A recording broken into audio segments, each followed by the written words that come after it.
Tega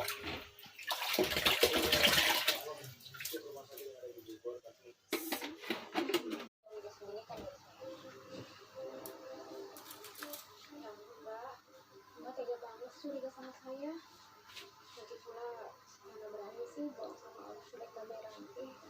Iya, tapi pada kenyataannya semua kata-kata yang keluar dari bawah dia itu nggak sesuai dengan faktanya. Seperti tadi bahwa dia mengaku sebagai rumah tangga di rumah saya. Buat apa, Mbak? Kenapa dengan mudahnya bahwa dia berbohong seperti itu? Jadi nanti setelah Tamara pulang dari pernikahan, saya akan langsung segera melakukan tes DNA kepada Tamara dan Aziza.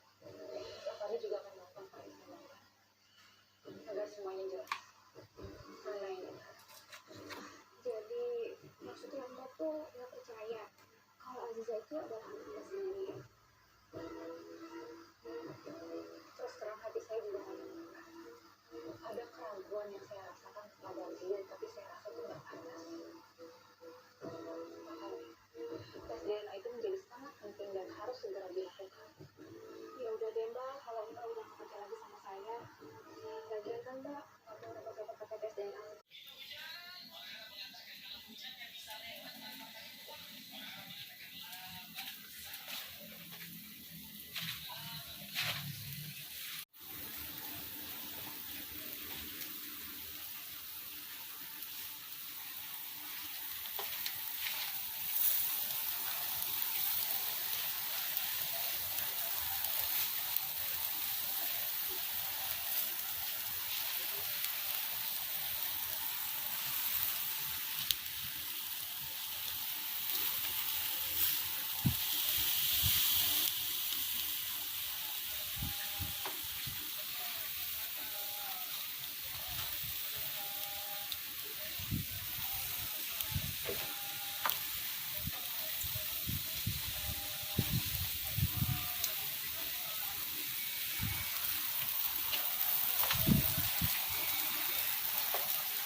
Bang Sadap ya.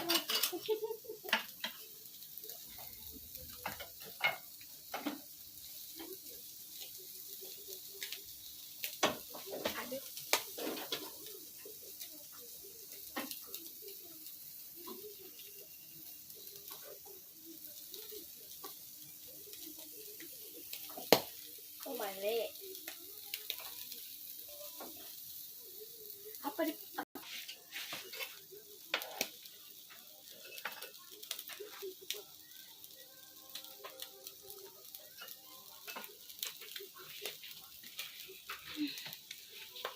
bohong, bohong.